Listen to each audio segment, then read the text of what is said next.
బాధలున్నా, ఇబ్బందులున్నా, సమస్యలున్నా, ఏమున్నా గుర్తుపెట్టుకోండి, మనం దేన్ని బట్టి బతుకుతున్నామంటే ఆ ఫ్యామిలీ ప్రాబ్లమ్స్ ఉన్నా, ఫైనాన్స్ ప్రాబ్లం ఉన్నా, మనుషుల వల్ల క్రైసిస్ ఉన్నా, నాకు ఎంత ఉన్నా ఒక నేను చనిపోతాను. చనిపోయిన నా శరీరం నిద్రలోకి వెళ్ళిపోతుంది, నా ఆత్మ రెస్ట్లోకి వెళ్తాను. ఒక రెస్ట్ ప్లేస్ ఉంది, అక్కడే అబ్రహాం ఉన్నాడు, ఇస్సాకు ఉన్నాడు, యాకోబు ఉన్నారు, ప్రవక్తలు ఉన్నారు, అపోస్తులు ఉన్నారు. ఆ రెస్ట్ ప్లేస్లోకి మేము వెళ్తాం.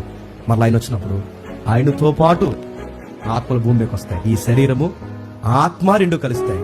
ఈ రెండు కలిసిన తర్వాత ఒక నిశ్చత్వమైన ఒక న్యూ యూనివర్స్ స్టార్ట్. దాన్నే పేతురు గారితో ప్రభు అంటున్నాడు, ప్రపంచ పునర్జన్మ. ఆదాము ఉన్నప్పుడు ఉండేదే భూమి, ఆ భూమి. ఆదాము ఉన్నప్పుడు ఉండేది ఆకాశం, ఆ ఆకాశం. ఆదాము ఉన్నప్పుడు ఉండేదే ఆకలి ఉంటే జీవితం, ఆ జీవితం వస్తుంది. అందుకే ప్రకటనలు ఏమంటారంటే ఆ రోజు మనకి ఎలా ఉంటుందంటే చెప్పండి, ఆకలి ఉండదు, దప్పిక ఉండదు, సూర్యుడు ఉండదు, వ్యాధి ఉండదు, బాధ ఉండదు, అసలు సూర్యుడితో పనే లేదు. నిత్యం అంతా ఎవరుంటారు చెప్పండి? గొర్రె పిల్ల దేవుడు మనకు నిత్యము తోడై ఉంటాడు. ఇది క్రైస్తవ విశ్వాసం. అంటే